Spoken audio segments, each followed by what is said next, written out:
Well, guys, it is the final Monday for this season. It's the end of an era, man. Well, I feel like we should say that after next season. After next season. No, I meant for our series. For our for season 7 podcast? Yeah, it is. Yeah. It is. I mean, too bad we didn't think about this, like, in previous seasons. We haven't been doing this for a long... Actually, have we been doing this for... I think for last season, we were doing ZeroHp for much longer. Oh, yeah, much longer. Yeah, you're right. Yeah. We should have thought of this. But it wouldn't have worked because we wouldn't have had you. Well, yeah, you guys have been doing it forever. Yeah, I was going to say. Yeah. So, like, this is the first season the three of us were together. Dude, do we have an anniversary for Mason joining the crew? I don't know. You know what? If you can figure out the day that you uploaded the picture of the three of us on Facebook and YouTube, that would be... Right. You could call it that. I mean, I think it was before that, though. Yeah. You could say, first like, podcast. ZeroHp podcast. ZeroHp podcast. was 2. That's the one. Jimmy was on number 1. I was number 2. That's right. Yes. Yeah, okay. Yes. You're right.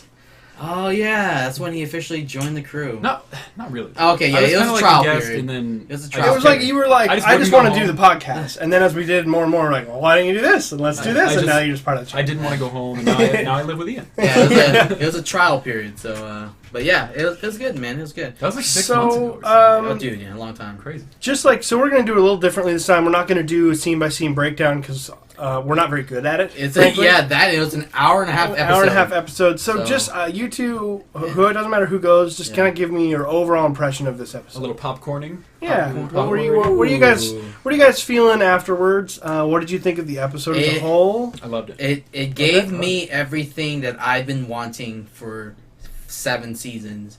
The end result to everything just finally getting flushed out. Yeah. So I think that's what it did for me, and I fucking loved it. I loved the episode. It was great. Yeah, it was a great way to wrap it up. It closed a lot of open doors, if you will. Yeah. It still left you wanting more. Right. It made me just as angry as it always does when it ends. Yeah. I know, right? Like, wait, that's been an hour and a half? We always talk about how the hour episodes feel like 5 minutes, and this felt the exact same way. This felt like another hour episode. It didn't feel any longer than... It did not feel any longer. Yeah, absolutely. Yeah, absolutely not. Maybe they should just... Hey, HBO, can you just make that the new format? Just make them all 90 minutes? Yeah, 90 minutes long, please. Just make it one 20-hour movie. Yeah, no. Pretty much. Yeah. God, no kidding. But yeah, Ian, what are your thoughts, man? Yeah, I was really disappointed by it. Oh, really? Yeah, super disappointed. Really? Okay. I mean, so for me saying disappointed doesn't mean I didn't think it was great. Yeah. Like, I was glued to the screen the entire time. Yeah, probably my favorite scene was Tyrion and Cersei in that room. Yeah, I was like, holy shit. That was some tense shit. Really intense. Yeah. But overall, I feel like the complaint I've always had with Game of Thrones, like, over the long haul, is like, okay, when we start the episode and we finish the episode, what in the larger part has changed? Yeah. So you have your background stuff, you have the big sweeping stuff, right? The war with the Night King, right? Yeah. Or Dany's war with all the people in Essos at one point, like the big events where they tell the small stories inside of there. Right. So like a lot of stuff happened in the small stories. Yeah. You know, we had Littlefinger, of course, which we'll get to. We had like lots of little different things. Jaime and Cersei, and that moment I just talked about in the meeting and all that. But I feel like from the beginning to the end of that episode, the only thing that actually changed in the world state was the last 5 minutes. Yeah. And nothing happened in this episode that we didn't already know was happening. Yeah. And that's not necessarily a good thing, because like I don't know if you guys remember, Game of Thrones used to be like, they would end an episode and you were on the ground. Yeah. And not for good or better for worse. I don't mean, they should have killed everyone. That's not what I mean. Yeah. There's something where everyone goes, oh my God. Yeah. I never went, oh my God. When it ended, I was like, wait, that's it? Okay. Like, yeah. Like, you guys, I feel like I get what everything that happened, we knew was going to happen. We've been talking about Littlefinger dying for 3 episodes now. Yeah. We knew that was going to happen. Yeah. We totally called out that Arya and Sansa were working. Exactly. Go back and listen to it. All of us were like, was there. Totally that's what's happening. Yeah. We already knew that Jon was the rightful heir, so it's like, okay, so someone finally said it, but we already knew this. Yeah. I don't know, I just felt like they needed something emotional, whether it was good or bad. You needed the Clegane Bowl. Yeah. You needed something that the when you come back to work the next day, the first thing everyone goes, oh my God, the Red Wedding. Yeah. Oh my God, Oberyn. oh my god, whatever, like you don't a think moment. You don't think the last 5 minutes did that? We already knew that was gonna happen. Yeah, I know. But here's the thing. You know, like I just feel like it's predictable now. Yeah, from your point of view, yes, I agree that we knew everything that was happening. My defense against that is they didn't know that stuff was coming. Mm-hmm. So the characters learning all of this was like satisfying. Was satisfying for me. Like absolutely. As much as a viewer, like I appreciate that I knew, but I can't control what the characters do. You know, right. As soon as the characters know what's happening now, that's when it's going to change. That's when things are going to happen. Right. So for us to like, yeah, we knew John was the rightful heir, all that stuff, and then we've known since like 2 seasons. But I feel like the way they wrote it, they were like, yeah. Like, wait, are you like? Were you expecting us to be shocked by this? No, or? yeah, no. I agree. I think it was that moment between Sam and Bran was more meant for Sam because like Sam is going to be the conduit to tell everybody, you know. Right. Yeah, Bran's not.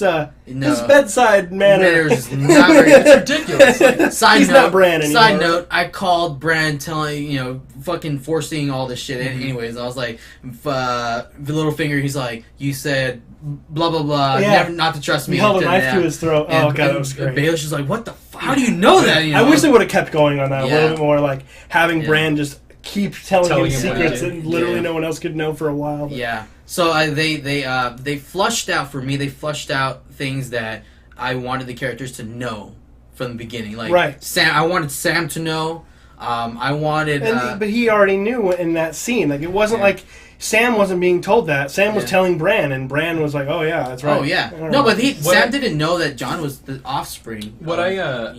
Yeah, no, absolutely. And what I liked a lot about they that... put 2 and 2 together. Right, exactly. Yeah. The pieces they had carried. Yeah. Those two coming together I liked a lot just because they're great minds. And now that Bran knows everything, and Sam has always been, to me, a guy who learns a lot from super intelligent men. Yeah. Like that he's underneath, usually. Yeah. Not that he's underneath Bran, but I feel like he'll spend a lot of time with Bran now and absorb a lot of that information. Yeah, absolutely. And I love how Bran has zero subtlety to anything he says now. He's like, I'm Three-Eyed Raven now. And Sam's like, I don't know what that means. Yeah, he's like, I love it. Nod to say, he's like, I don't know what that is. He's like, okay. I love the idea of them being together, them talking and being together in the same room. Figuring it out, Yeah. Because I think Sam can add personality to Bran's stoic weirdness. Yeah. And their intelligence together. You know what I mean? Like, and for me, that was the most crucial scene of the entire, even before the last 5 minutes, that was the most crucial scene because the reason they, like, just said, hello,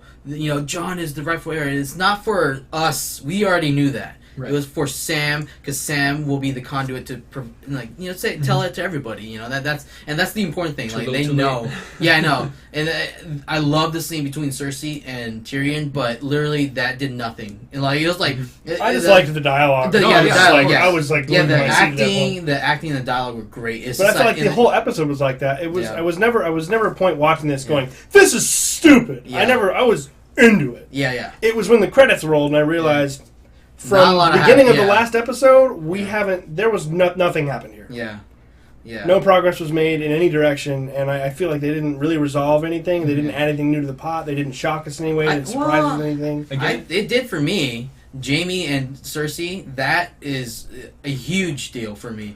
Like them not being together. Finally. Them not being together is a enormous thing for me. I'm like, now that Jamie's I can actually root for Jamie now. Yeah, I was like, Jamie's starting to see it. Like his sister is starting to unwind, like unhinder. Like it's just. Boy, it took him a long time. And I think you're both right, Ian. You talked about there not really being a resolution, which I think there's a lot of truth to. But Kevin, you talked about how the characters are feeling, and I think for the characters. Especially everyone that's not Cersei, they think there's a resolution. Yeah. You know what I mean? Like they're under the exactly. At this point that things are kind of working out. Yeah. But of course, we know what's coming. We know that Cersei's a fucking whore. Bitch. It made me so angry. I know. I was like, why didn't you just? Because she made it so believable. Though. Yeah. No, she made it so believable. She's like, I will do it. Blah blah blah. In that scene, she's saying. I believed it because when she said that, she seemed angry while she was saying it. Like yes, she didn't want to say it. And I was like, she's mad, but she knows. Well, like an episode or two before that, she was like, I don't care if it's real. I'm going to do my own thing. Right. She had already told us what she did. Right. But because of their powerful dialogue, the dialogue that she mentioned, like when she saw that the undead person just run at her. She saw nothing but darkness. You know, like. And she was scared. And yeah, she looked shell-shocked when she was talking to Tyrion. She was. Yeah, she was shell-shocked. Everyone was. Not just for her own sake or for the realm or whatever. She said that it was for her kid. Except for her maester who got a necromancer boner. I know. He's like, oh my god. Shit, this is awesome. You think Franken Mountain got jealous? Yeah, I know. He's like, wait, I was your toy. Yeah, I know. But, yeah, so I feel like for a moment there, the show did really well with misleading me, you know. Sure. I just thought for a smidget of a second, I thought you gave her the benefit of the doubt. I gave her the benefit of a doubt, and that's what made that whole scene worth everything. And then when you find out the truth, you go, "Oh, duh! Yeah, of course she's not really gonna help anybody. Like, she's terrible." In that scene too, did I not call the Golden Company was gonna be? I was like, "There's gonna be the Golden Company." And she's like, "This is the best mercenary fighting group in all of the world." Yeah, you totally called that. So I was like, "The fuck, it's gonna be great, man. It's gonna be really cool." I couldn't remember if it was you or Ian's Oracle who called it, but one of the two, Drew or whatever his name. About what? The Golden Company. It was. I remember one of you. That was yeah. So, but yeah, it just, that's what made the difference, is just like, and then that scene where she like, it just was literally about to kill Jamie using the mountain. Dude, I thought he was gonna die. I was like, oh my god, is Jamie gonna fucking die right now? I mean, he unsheathed. I know. I was like it was. And he walks away, and she doesn't. I'm like, oh my god. And I was like, I literally like felt bad for Jamie for a second there. I was like, his fucking sister, his lover, his mother of his children, all that, like, is gonna kill him. I was like, this is insane. She couldn't do it. Yeah. I was like, what's weird to me is like, she must have conspired on that with the mountain beforehand. But then I'm like, how sentient is he? It was just weird to me. Like, how did he know that she didn't really want him? I don't know how they didn't have him in the Hound fight. Yeah, I know. I was so. Something needed to happen. Like everything was like almost happening. Instead, they had almost a heartful conversation. Yeah, kind of. He's just talking to him. As heartfelt as those two were gonna get. Sure. You know what I mean? Like, yeah. He called him brother and stuff like that. Like it wasn't hostile, really. No. Well, I think he felt bad. He was like, dude, what is she doing? Yeah. Now, I do have a question, and maybe it's something I'm missing. Easy. When he says, we know who's coming for you. Yeah. What's he referring to? Him. Oh, that's what he's talking about? Okay. Yeah, they've always had this, like, rivalry ever since, like you know, the fucking mountain burned him and everything. Oh, yeah, totally. Like, it just didn't seem it didn't click. Yeah, it right didn't seem like that because he had a heart touch, you know, a heartfelt moment there up until that point. He's like, but at the end of the day, I will kill you. Yeah, that makes sense. Do you think we get to see ever him without the helmet? Yeah. Oh yeah. Like when they fight. I think so. Yeah. Because I think he'll like what's gonna happen in the scene is like Clegane's gonna like punch him and the helmet's gonna fall off and then like he'll look and he's like, what the fuck are you? It's just a dead guy, right? Yeah, he's a zombie. Yeah, he's basically a zombie. So I don't know, that meeting was awkward. Awkward, and it didn't live up to the hype as much as I wanted. Not at all. I wanted the Khaleesi and Cersei to kind of like exchange words a little bit more. I was almost expecting. I kind of wanted Cersei to try and pull something. Yeah. And I was just like, you know, that horrible feeling during the Red Wedding before it happens. Yeah. Where it's just wrong. Yeah. I wanted that the whole time. Yeah. Like, what? I want something needs. I feel like these last two seasons have been awesome, especially season 6, because season 6 was like the first season that gave us some payback. Yeah. It vindicated us a little bit. Yeah. I felt like it was sort of like an season 2 look. We understand that killing a major character on every episode 9 of every season has become kind of a clutch for us, and like that's what people expect. So we're going to subvert that, and it was amazing to be rewarded that way. Right. I feel like this season has had individually great episodes, but looking at the arc of the whole season, I feel like we're getting to a point now where because there's no more books left, they're doing their own thing now. Yeah. We've had some really weird contrived storylines, like let's go to the north and get this skeleton because I'm sure Cersei will listen to us. Like they're not using the information that these characters know, not just us. Yeah. That these characters already know. Tyrion should know better than that. I mean, he's. If you guys remember him in season 2 and 3, like he's the smartest motherfucker in the show. No one fools him. And suddenly he's like, "Oh yeah, that'll work." Yeah, it's just been some weird contrived stuff that you don't think it was after like his defeat that he just kind of like started self-doubt? You could make a case for that. Yeah, that's what I think. Make a case for that. I think that he felt like he didn't know what he was like because Daenerys called him out. She's like, she did. maybe you underestimate your family. Right. Like maybe he started self-doubting himself. That's very possible. You can definitely make that case. Yeah, because I don't know. I'll give them the benefit of the doubt. Because for me, they haven't done anything that's like, say, over the top ridiculous. Yeah, going to the North. This is all on standard of Game of Thrones. It's one of the greatest shows of all time. Yeah. It's like me having an issue with the show is not saying I'm shitting on it. I'm like, oh, that scene sucked! Like, I'm not saying that. I'm just saying that I feel like everyone just eats it up, and it's like, there's some serious literary issues here. Like, there's some plot holes and stuff that just doesn't make sense. It's kind of contrived. And, like, this show used to be like, whether you're moral or amoral, if you fuck up, you die. Yeah. Yeah, absolutely. Like, these people keep fucking up, and now everyone is surviving now. It's almost like the opposite of what we're having. Like, how is Tormund still alive? I love him. I'm so happy he's still here. Yeah. But from Game of Thrones logic, the season's based on the book, dude should be dead. Yeah. No, and so should a lot of other characters who keep screwing up. And like John is like, I know I'm like my dad. A lot of Ned talk. A lot. Extreme. A ton of Ned in this. A ton of it, yeah. I loved it. Yeah, no, I was like, dude... I was like, oh man, Sean Bean. Well, we got. I love that every time they've connected to season 1. I'm like, that's awesome. Well, we got to experience the flashback again. Yeah. With when he found John, that was so cool. And then we actually finally get to hear what she tells him into his ear. His name is Aegon Targaryen. Yeah, that was one thing. Weird. I don't know how I felt about that. I was like, Aegon, like she's like the first conqueror of Westeros and blah blah blah. I'm like, that's cool and everything, but I was like, not very original. Yeah, I was like, I thhaought there were gonna be some. Dude, okay, my complaint with this episode was like, did they use the same fucking actor to play Viserys? Yeah, I was like, Rhaegar and Viserys look exactly. I was like, did they use the fucking same actor? I was like, Rhaegar's supposed to be like the most handsome man ever. Yeah, I know. Ever. Yeah, I was like, what the fuck? He was like this guy. But yeah, whatever. I think you're totally right. Yeah. One thing I wanted to get your guys' opinion on. Yeah. We talked a long time ago about those rumors of like a spin-off series of Robert's Rebellion. Mm-hmm. Now that we know that Robert's Rebellion was really just a waste of time, do you think that would negatively affect a series like that? I feel like that's the problem with prequels, though, right? Yeah, it's like we know where it ends up. I don't think so because of the battles, the major battles, and what draws a lot of people in is just like the massive battles. And a lot of wars in history have been based on things that didn't turn out. You know what I mean? Like the contortion of truth or people being truly deceived. I mean that there's precedent for that. The thing for me is, the only reason that I don't think a prequel would work that well, and I'm not an anti-prequel guy. Like, I thought Rogue One worked perfectly. We all knew they got away with the plans. Yeah. But it was still fucking awesome to see. The build-up. And so, that's not... The problem with the prequel for me with Game of Thrones is not that, we know what happens. Yeah. It's more specifically, we know exactly who survives. Yeah. And, like, Game of Thrones built its reputation on you never know when the villain or the hero will die. We know every single people plugged in, especially like us, who are into the lore and all that. Yeah, we're like, Robert's gonna live. Yeah, you know it for a fact, and like that's a big.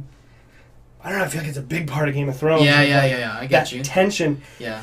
Game of Thrones is the only show I've ever watched in my life where I feel exactly the same way right before a kickoff of a Seahawks game. Yeah. Where I'm really fucking nervous. I almost don't want to watch it. Yeah. Because I'm like, oh, God. And then once it gets started, I don't care about anything else in the whole fucking world. Yeah.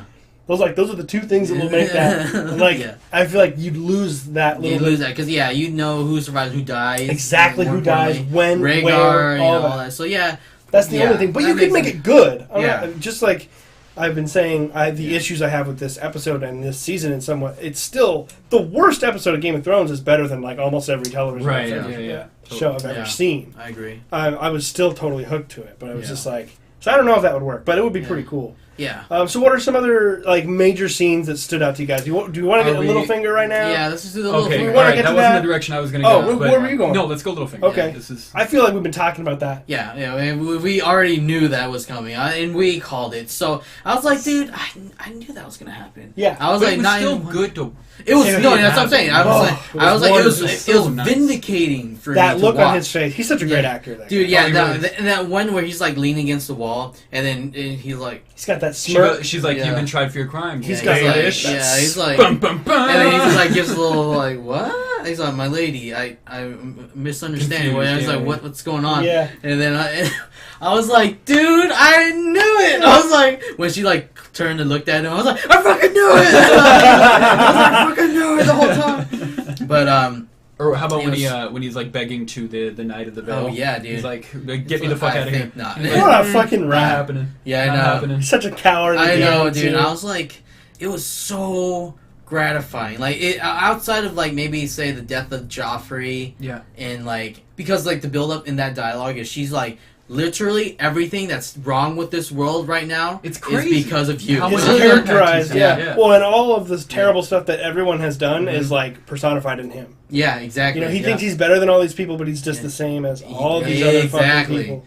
Yeah, she's like, the strife between the House Lannister and House Stark is because of you. Yeah. So you have a hand in killing all of my relatives. And he's like, so I'm going to kill you. And I was like, oh, yes! With the dagger that started it all. Oh my god, and with the quickness as well. She did not hesitate. Not hesitate one Didn't even second. let him finish his sentence. And it was like, I think she purposely, because she could have just stabbed him in the heart and just done it quick. She like let him suffer a little bit. Oh, yeah. She knows exactly what she's doing. Yeah, she's like, and he's like, I was like, oh yeah. So now we have this like, I feel like Sansa's being guarded by Arya. Yeah, like, fucking badass. Dude, I love them. Oh, I felt like a sociopath because I was like, oh yes, let the blood we all squirt. Felt that way. That's what I felt with Joffrey. I was just laughing. Yeah, I was like, I know. Like, God, well, plus the thing, the difference there is like with Joffrey, that was season 4. Yeah, I know. So that was immediately preceding all the shit we just took with the Red Wedding. Totally. I mean, that was like an emotional experience, Yeah, and it was right off. And we've been with right Baelish after. I know. Day one. He's been the longest like character that's been pretty much fucking everybody over. You know, hiding in the background. Yeah, hiding in the background, being a little worm. You know, it's just like the way he's like Grima Wormtongue. Because like you don't, like you don't respect him like you do Cersei because she fucking takes a stance and you kind of respect her bravery and like her like the way she does things. And, like, you know, or at least ruthless, just understand that she's just she's just ruthless. You know, but the way that Baelish does things just behind the scenes, all slimy, like whispering into people's ears. He just had this weird end goal that has never been clear to me. Yeah, like, where do you think this takes you? He's just playing the game. You know, he's surviving. Yeah, you know. He wanted the Iron Throne. Constantly so surviving. I think the reason why he wanted Sansa and Arya to butt heads was like so he can kill both of them, right. And or not kill, but kill Arya and then marry Sansa and then claim the North for himself. So he has the North and the Vale, right? And then he'll try to take over the Iron. It was just a piece by piece, yeah, you know? And it worked for a long time. Yeah, but yeah, it was like. I was so glad she brought up every single crime that he did. Like, I was like, and he just kept denying them all too. I'm like, dude, you're really just gonna keep on? But that's him. Yeah, that's his character. All the Lords of the North and the Knights of the Vale are all standing there, and I was like, oh, yes. Do you remember that guy in Dexter? It's like the second or third season. The car salesman who just lies and lies and lies. Yeah. And Dexter like just wants to understand how good he is at lying. And even when he's got him strapped to the table, and he asks him all these things, he keeps making up these things that are he's like just an absolute chronic, like pure liar. And that's what I thought of that. Yeah, Baelish in that scene where he's gonna keep. And then she was like, "Do you deny this?" Yes. No one was there. No one saw me. And I'm like, how can you prove that? And then Brand's like, I saw you. I saw everything. Yeah, he's like, I wish they would have kept going like for a few more examples, just 2 or 3 more examples, because like that's literally the one thing that could undo Baelish is someone knowing everything he did and exposing the shadows with light. I just would love not a whole bunch, just a few more minutes of him just. And all was called. It was like the 3 Stark children teaming up on him. Yeah, it was really great. Cool. We called that. Lots of great moments like that in those last 2 seasons. That for me, because I'm a Stark House fan. That was such a just rewarding fucking scene. Like outside of Walder Frey, I was like, no one has pissed me off more than fucking Baelish. You know, so I'm like, I'm so glad he's fucking gone and done for. So that was a great scene. What was one of your guys' memorable scenes from other than the Tyrion Cersei? Yeah, Tyrion. Well, I mean, we didn't really go into that scene. Like, I don't know. I love that whole scene. I like that he was able to get her to understand. Well, she was emotional. Yeah, like, she was truly emotional. Yeah, like which we haven't seen in a long time. Not just angry. Yeah, you know, which we haven't seen. And she wouldn't kill him. Time. He was begging her to kill him, and she wouldn't do it. He was fucking. I couldn't believe that. Dude, and he was scared. He wasn't sure if she was actually going to get him killed. I think he knew she was going to kill him. He was like, just do it, you big bitch. Like, she kind of teared up there. Yeah, I think her loyalties lie in family so much that like the Lannister name. She just wants it to survive, even if she, you know, I mean, she hates Tyrion. She all our family, but I think what also saved him was like Jaime. Before having that scene, Jaime's like, "Oh, Tyrion didn't kill our son." Right. It was what was her name? Mace. Elena Martell. Mm-hmm. And I think that kind of like preset. So she's like, okay, so Tyrion didn't kill him, but you did. Kill my she father. understands. Yeah. She knows. But you did kill my father, and you know, and all that stuff. So, but yeah, and I feel like that is what kind of like saved him because she was literally, you know, freaking tilting back and forth, you know. But yeah, I didn't think they were gonna kill him though. Yeah. So. But he did. That was crazy. So I feel like I'm being negative here. We have an hour and a half of a lot of good stuff. Yeah. Why did we have to spend 15 minutes with fucking Theon? Oh yeah, that's right. Well, it was a huge waste of time. I think it's the underdog redemption story. Mm-hmm. That's what appeals to people. It's another little plot. Yeah, it's another little plot. Yeah, like we've been asking about this. We're like, when is Theon gonna grow some balls? Like, not literally. It was weird to me how it's been a long time. right after he was getting his ass whooped, and he comes back and he wins the fight. Yeah. Right after that, those guys were all for it. They were Euron! Like, I was like, you just were watching someone beat the shit out of him. Yeah. Like, what are you talking about? I saw the Ironborn. And I get that they were behind him because he fought for it, but it was quick. Yeah. Like, he didn't talk to him. I expected him to say, like... This is more of those, like, small little just kind of contrivance things going on with this season there. It's like, look, we just got to get to the end. Let's just... just I wrap feel it like up. There's a lot of that in this season. How about him kneeing him in the balls and... No, he was just smiling the whole time. I was like, wouldn't that still hurt like a bitch? Still hurt, yeah. He's like... Yeah. I don't get headbutting either. And this is not just Game of Thrones. Like, any show, like... He was getting headbutted earlier, and the dude doing the headbutting was like, yeah, I'm awesome. Yeah. And then, like, Theon's all fucked up. He's like, well, I'm going to headbutt you, and it hurts that guy a lot. Like, wouldn't this be, like, a mutual problem? And that has nothing to do with Game of Thrones. I just mean in general. Action movies. The physics is the momentum of the head of the maybe so. I guess that's what he's got, those back muscles. Yeah, exactly. But, much bigger man. Anyway, I just feel like if you took a poll, like 76 or 77% of audience would be like, I don't care if you flay Theon in half. Yeah. Yeah, and this is prime real estate. We have one shortened season left. Yeah, and we spent like 15 minutes on Theon. I'm like, look, I'd rather just be with one of these other characters. That's just personally. Yeah, that's just me. Yeah, I mean, I'm sure there's time. I think he was just like that out there, feel good story, like redemption story. You know, and you could do that easily in a scene like next season, where like just start off episode 2 of the season with him, just like when he got rescued, with him just busting in there and being brave and saving them. Mm-hmm. Like, I'm not gonna be like, well, how did he? Like, I don't really care. Yeah.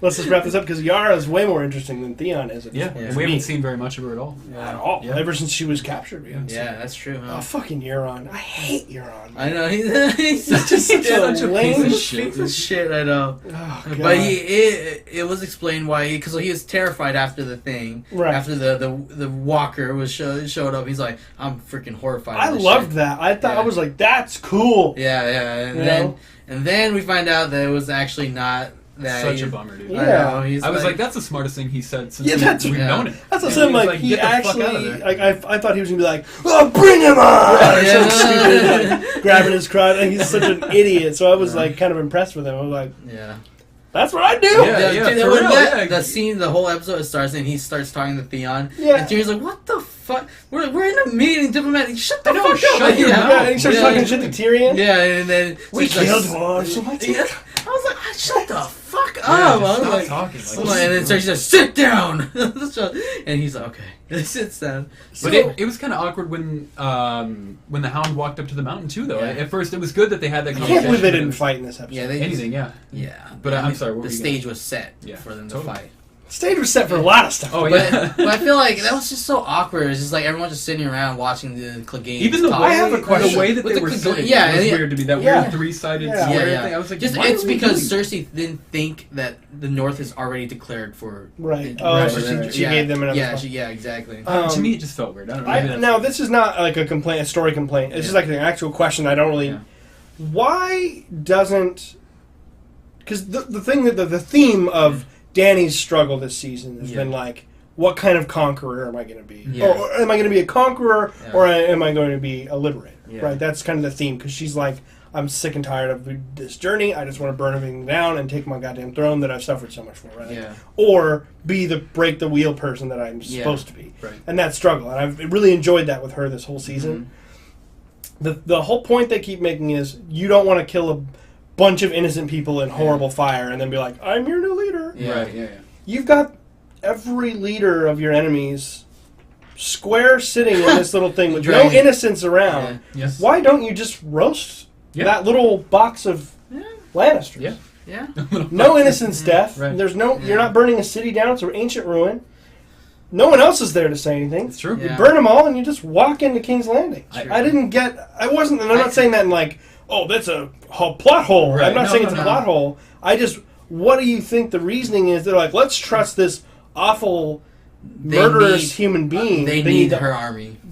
Who's to stop you from taking their army?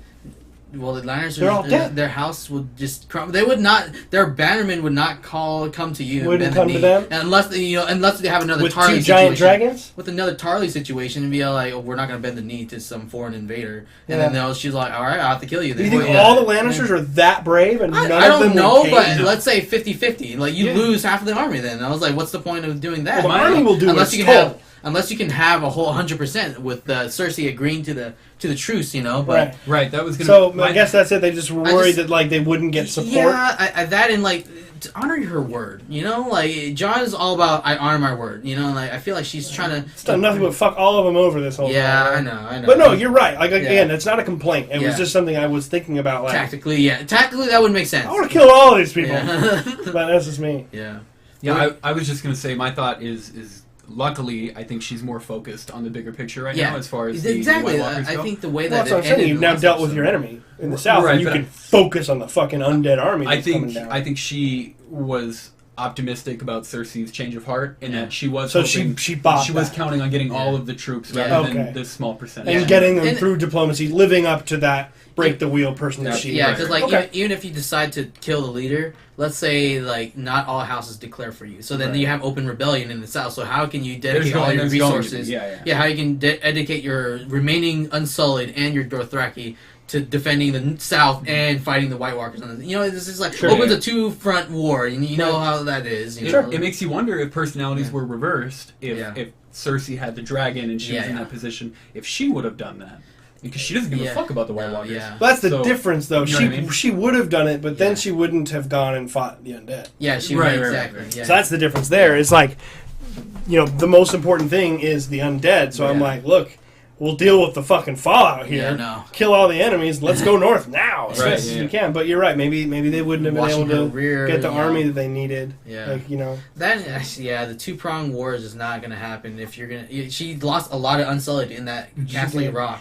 Were you guys really confused by the editing in the opening of this episode? Yeah. It looked like Castle Rock. I'm like, what the fuck? Yeah. Wait, they're in the... It didn't look like King's Landing. No, because there was an open field. I was like, what the fuck? I was like... It was an open field, and the keep was not red. I swear to God the keep wasn't red. I don't think it was the red keep. I think it was just the wall outside of King's Landing. And I was like, I think there's a wall outside of King's Landing. There's a wall. The red keep is the main spire. Yeah, the spire. The big spire. But I didn't see that. Showed it, and I was like... And then they showed them, like, preparing for an invasion, like a siege or something. I'm like, why? What is going on? Yeah. And I'm like, why would you charge cavalry at a wall? And then later it explained, like... And then you figure it out. There's, like, a show of power, basically. I was like, that's where they are. And you know what, though? Like, Cersei caught on to this. She only saw 2 dragons. She did. To her credit, she's a fucking genius. Like, she is. Oh, of course she pinned everything down. From that one meeting with Daenerys, she pinned everything down that happened to her.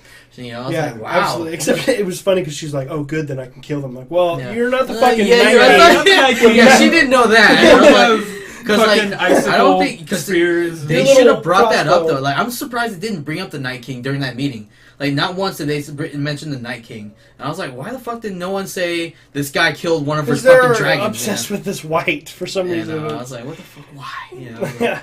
Name the Night King. Talk about him. Yeah. I mean, they laid it bare as much as they could. They told it, this is not about houses or honor. Just, they kept hammering on that point, but. What was your favorite scene? Mason, what was your favorite scene? Well, I think we still have to jump back on the one we haven't talked about. Which one? Which I know Ian was not happy about, assuming. Go ahead. The Jon and Daenerys. Oh yeah. Down that I have. Okay, there's. Well, that was tying in with the scene that we discussed. Yeah. The Bran and Sam. They were like, dude, there's nothing kinkier than like having someone narrate your story and you banging your freaking relative, dude. It's awesome. I know. I feel so bad for them. I know. I'm not grossed out by it because the thing that grosses me out is the intention. Yeah. You're my brother. Let's fuck. Yeah. Right, it's disgusting. Right. Yeah, totally. They have no idea. No clue. I feel so bad for the both of them. The part it's just two beautiful people. Exactly, they're both very good looking. Yeah, no, good looking and like amazing people. Exactly, they're great, and I've been very vocal about actually being okay with this happening. Yeah. The only part that really put me off was when Jon was talking to her about kids. Yeah. I was like, don't. She's gonna have one. Don't. She's gonna get pregnant. That's how you get a Joffrey. Yeah, do you want a Joffrey? That's how you get She's Joffrey. gonna find out she's pregnant, and then they're gonna find out near the end. Yeah. I have a question for you guys again that's involved, related to this scene that we're discussing. Remember in the beginning of the season, we're like, uh-oh, Dany's going Mad King. Yeah. Mm-hmm. They flipped that big time. Yeah, I don't feel that way anymore. I think it's because of that the scene where she saw the undead. Like, it's changed her persona. She's like, there's bigger problems than conquering the Seven Kingdoms. Well, but she just hasn't had that. She hasn't had that anger at any point after defeating the Lannister army. Yeah, I agree. Yeah, you know, defeating them and like. And they've made her just super like reasonable and like and just like and intelligent and collected. And I'm like, do you think it's Jon like kind of evening her like? Well, I am, but out? See what I'm worried about, and this might not come to fruition. Yeah. The writers might be better than this. Yeah. What I'm worried about is that they're in. You know how like they'll try to get in any movie, whether it's like a war movie, horror movie, anything. Yeah. They'll get you to like a character out of nowhere so they can kill them. Mm-hmm. And I hope that it's not a contrived thing where they're like, she's nice, and then finds out that Jon is who he is, and just freaks out and goes Mad King and just starts killing everyone. Yeah. And then, like, he has to kill her. I feel like that would be a cop-out at this point. I think, okay, if we're sticking to that... stick to this. If we're sticking to the prophecy proclaims that the prince that was promised has to kill his wife. Yeah, exactly. So, but why? So in what story? Like, so how does it become? Yeah, because unless you're sticking with the slow degradation of her, sanity, that makes sense. But you can't be like, oh, she's going insane, and then have her be like, oh, now she's completely reasonable and nice because we want you to like her, and then have her go insane and pull a 180. Yeah. So there has to be some other reason. Yeah, I agree. Could it be that she's like undead? Could it be like how can you? I mean, we have so much to find out still, but I just feel like I hope that they don't just pull a 180 and she's just crazy all of a sudden after they make us like really like her again. I don't know. Like you got to stick to what this character is. Is she going crazy or is she this like amazing human being that we've seen over the last like 4 episodes? Right. So I think I'm a little concerned about that. It's hard. Yeah, it's hard to try to like. I don't know. I guess depending on who you're a fan of in the series, it's hard to say like. Even if I hated Dany or didn't care about Dany, you can start seeing like I still care about how the writers approach creating drama, and that's manufactured at that point. If they have her, if they purposely make her better, so that people will like her. To make her a villain again, like you got to go one way or the other. I just don't know if they're going to do that, make her a villain again. I feel like it's going to be hard for Jon if he has to kill her, and I think that's one of the biggest. Why would he have to kill her? That's what I'm saying. It's going to be like a heartfelt moment. Like he's going to have to kill her. Like I feel like she. Which is why they're building the love. Yeah, exactly. I feel like they're going to make it a heartfelt. I just don't know why or how to get to that point, but I feel like they're not going to make her like just a pure evil like Joffrey was, but more of like a heartfelt death that she had to die or something like that. And you would imagine when it happens, she'll be pregnant. Yeah, a lot of these prophecies are like, when they say kill, it can mean a number of things. Maybe she dies in childbirth. Yeah. Well, you gave her the baby, so you killed her. Oh, wow, good. You know what I mean? It could be a number of things that are sort of like. It's not always directly. It's like the Palantirs in Lord of the Rings, where it's like he thinks that Aragorn has the ring. Well, you're mistaken. You know what I mean? It's showing you a future that you're going to make happen, not that's already set in stone. My question on that scene was. So after Bran's done narrating, Jon goes into Daenerys' cabin room. Tyrion gets all smoldery, angry. Why is that? I that's why I could not figure out why. Tyrion is his problem. I was like, what's going on with Tyrion? I was like, why is he upset? Did you notice? Did you pick up on that? Well, I thought it was weird. Yeah. And what immediately I thought back to was like, remember Tyrion from season 1? Yeah. getting like head in a whorehouse somewhere in Winterfell, and like now he's weirded out by it. Yeah. Like you would think he'd be the first one to be like good for them. Yeah, he doesn't know. Well, and he was earlier in the episode. He was just talking about how they're good candidates to marry. Yeah. Like 30 minutes before that scene, and now he's like.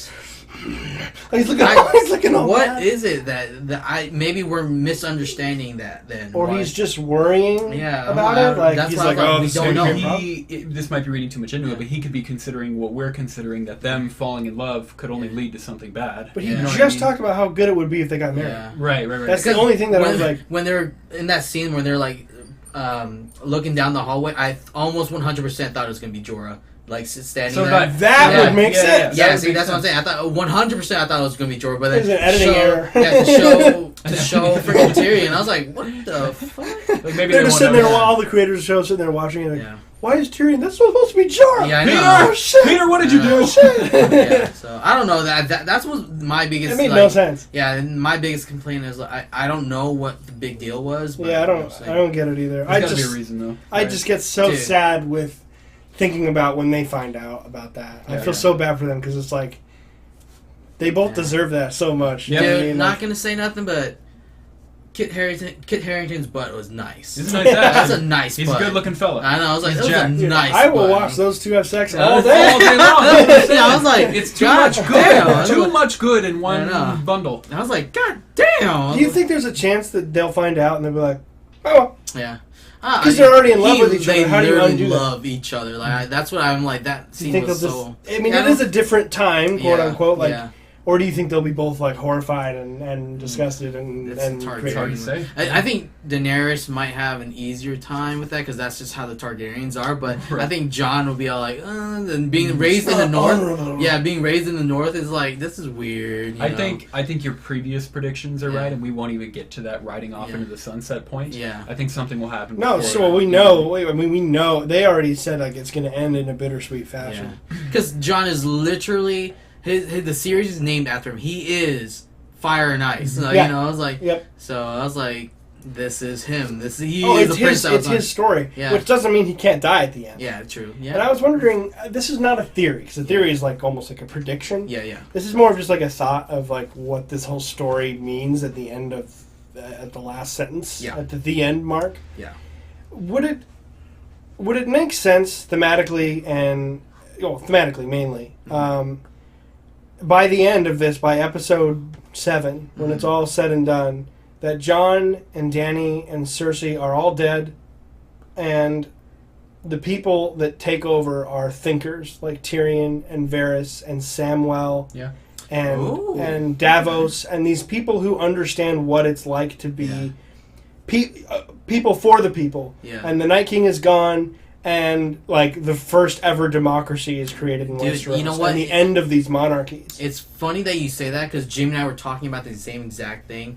In writing, a lot of the books, especially in fantasy, there's always a, kind of like a tier 2 character, you know, that does something remarkable or becomes something remarkable. And Jimmy brought up the point, he was like, so these guys, they're watching all these, like, leaders of houses and nations and stuff do all these like crazy things, make mistakes and all that stuff, and so they're learning from watching another person make those mistakes. Right. So when he brought up a point in one book, one of the like minor characters literally became a god. Like he's all like, and the reason why is like he learned so much and he became enlightened that he ascended to being a god level person. And he's like, I did not see coming at all. Mm-hmm. And he's like, and that's the general theme of fantasy. He's like, there's always a minor character that will do something amazing. Sam in Lord of the Rings? Yes, yeah, exactly. That's what he's like. Fantasy has like had that trend because of Tolkien. Like that's the hobbits are the embodiment of that idea. Yeah, exactly. So I'm thinking maybe there will be like a Sam moment or like all these powerful people, like you said, might die, and then these people might ascend and be or do something amazing. You know. So. The only thing I would feel like that would be the best possible ending for me personally. Yeah. Now that I think about it, but like these warring. I also don't know if HBO is going to let that fly. Yeah. They've let a lot of crazy stuff happen, but I feel like these last 2 seasons are kind of evidence that they're like, look. We're gonna kind of stick to the script from here on out. Yeah. And I have a feeling that Jon won't die. Okay. But that's just me. That's not based on any lore. That's just the way they're not killing off characters anymore. All of a sudden, they've stopped killing I mean, Tormund has no space left in it. Where does he go and do anything? Brienne! I know, right? Really, though? Like, really? Dude. All Brienne ever did was like, oh my god, get away from me. Yeah. Like, we're picking this up because we're thinking about Tormund and how hot he is for her. She looked at him like, if you look at me again, I'm going to fucking cut your head off. So I don't know that they had a always thing. Works I feel like that. Dude, you stare really hard. Even the Hound. The Hound is awesome. Everyone loves the Hound. Yeah. But what is he really doing now? Yeah. No, his function was Arya. Yeah. And his brother. To kill the mountain, yeah. Fight so the you mountain think after that resolve, and he has no value left to contribute to the I mean, story? I hate that sounds so cold. I love him. I think he's a great character. I love how he just looks at the camera and says cunt all the time. Yeah. He makes me laugh. Yeah. He's great, but from a point of keeping a character, if you're writing a book or a script, like, you can't have just these circle characters. I get you, because, like... Especially in a show that's so willing to do that. Because you can make the same point for Beric. Beric did his... What does Beric have left? Yeah. Like, Jorah? What's Jorah doing? Dude, to your point, in the beginning of the episode, fucking Bronn and Jaime, and what does Bronn talk about? Fucking cocks again. He's like, it's an army full of cockless cunts. And I was like, oh my god, Ian's right. He always talks about cocks all the time. Yeah, he's really into it. I was like, god really damn, man. But yeah, you're right. You're completely right. You know that I feel like once they contribute and do what they're meant, they don't have to die either. Yeah, they don't have to die. They're still in the. They're just not adding value to the story. They're suddenly surviving these things that characters 4 seasons ago would never have survived. Yeah. This dragon just took down the wall and they survived that? Well, we don't know if they did. But Game of Thrones loves killing characters. They used to. Yeah. Like, they would tell. Yeah. They want that emotional impact. They want people to talk about, oh my god, Tormund died. Yeah. And then he doesn't. And I sound like I'm rooting for him to die. I love Tormund. Like, if he doesn't die, that's fine. But I feel like if they're unwilling to piss us off by killing the Hound or Beric or Jorah or Tormund, they're definitely not going to be willing to kill Jon at the end of this whole thing. Yeah. Well, we'll see. Maybe they're setting us up for the Great Fall. And then they just kill it. Yeah, I was like, everybody dies. Dude, it could be. But if it ends with this Senate being created in democracy and people all have food and King's Landing looks great and like would you be satisfied with that even if all the characters die? That's fine. Like I would too. Maybe at the end of the show Varys might be right. He's trying to look out for the greater good of the realm, you know, just like, and that might be the ending that George Martin wants. It would be like the council, like the King's Council, and then they would maybe it would be a sort of a celebratory. That's not the word I'm looking for. What's the word that I'm looking for? I'll come back to it. Yeah. Part of their culture they'd create with this democracy, they'd have that council's chamber with the table, and the king's seat stays empty. Yeah. And they do their thing. Yeah. And you'd have Sansa and Varys and all of these people who have been through a lot and understand what the problems were and have suffered from those problems and know how to cure them and fix them. And it's sort of like this very positive look on the world, you know, that we can overcome all this problem. All this shit was started by all these families. I don't know, man. Maybe it just completely depends on what state of mind Martin was in when he gave them the final. He's like, this is how I want it to end. Yeah. So, I feel like these books and the show, especially the episodes that reflected on these books and stuff, reflected his emotions and his personality, his persona during the process of... And his worldview. Yeah, exactly. His worldview, exactly. So I'm like, it's actually very eye-opening, you know? So, I don't know, it just depends on his state of mind at that point in time, so... Boys want to get wrapping it up? Dude, last scene. Yeah, I'm sure we missed some stuff, but there was no way we're going to remember everything anyways. Last fucking scene was... Yeah, the final scene. Fucking... The one scene that made a difference. I know. Really. So the White Walkers finally make it to the wall. I think that pushes that idea that Bran is involved. Oh, yeah. That he's a green seer. Because now you're like, that's why they didn't come down. Yeah. They needed a dragon. And he knew a dragon. Night King knew those dragons were coming. God damn it, dude. He it was just crazy. knows. Yeah, they needed the dragon to bring down the wall. And was he shooting blue fire? Yeah, it was blue fire. Yeah. Definitely not ice. Everyone that said ice, I was like, I don't think that would work on the wall. You're just adding more ice to it. Right. Like, making it stronger. Well, it's definitely blue fire. I was like, that was pretty cool. Do you think some of that was for like practical effects? Because I felt like some scenes of that was like, that looks real. Like a miniature, maybe. Yeah, like a miniature or something like that. And I was like, could be. It looked great. So yeah, the Night King, of course, we all knew this, mounted the dragon. Mm-hmm. And blew down the wall, the East Watch wall, where the wildlings were. Easy peasy. Fucking just destroyed them. It's like by next season, depending on when they pick it up. I mean, it'll be like in Winterfell. I know. I was like, yeah, maybe they'll open it up with the siege on Winterfell or something like that. But yeah, I mean, it was. That was it. Yeah, it was just fucking. It was crazy. I was like, yep. Yeah. Do you think? Okay, so. Prediction is Tormund and Beric survive. They go to the pop out of the snow. No, they'll go. They'll be on the. They'll make their way to the other side of the main black castle, Castle Black, and then kind of get the Night's Watch rallied up, and then like the siege on Winterfell happens. But then the Night Watch comes up behind the White Walkers. And how do you flank a force of 100,000? Yeah, what are they going to do, really? I don't know. Fire. It's fire. That's all you can do. Yeah, that's all you can do. Yeah. I don't know, man. I don't know how they're going to open up. There's so much they have to get going. They didn't... I was really hoping they would take care of the Cersei problem this season. So that we could really just have this thing here. But... Because now they're going to be jumping back and forth, and they're going to lose time on stuff. But do you think Jaime will tell... Jamie's definitely going to the north. To warn, do you think he'll warn them that Cersei's not coming? Yeah, absolutely. Yeah, I think he realizes the importance here. Yeah, he's seen the bigger picture. So apparently in the books, and the books are there's only 5 books. Yeah. So they're way behind where we are. Yeah. He's already left Cersei. Oh really? Oh really? He was long time ago. He was like, "You're fucking crazy," which is kind of frustrating that this Jaime is like that stupid. Yeah. Cersei's kind of right. She's like, "You must be the stupidest or dumbest." Yeah. Lannister, I'm like, God, it took him this long to leave, but I'm so glad he did. Yeah, finally. So the wall comes down, they all walk over, and it ended. Yeah. I was really hoping they would go into the eye of the Night King and come out of Bran Stark. I wanted them to really just something that everyone goes, whoa! And then end the season. That's what I was waiting. That whole episode, I was just waiting for it to happen. And then nothing happened. But it was crazy. The wall's down. I mean, that's the first time in 8,000 years. 2019. Possibly is when we're going to fucking get the next season. Blow my goddamn brains out. We have Westworld, guys. We have Westworld next year. We do have Westworld. You know what I want to do is read the books. I'd really like to read the books. Lord of Game of Thrones. Yeah, dude, they're fucking huge books.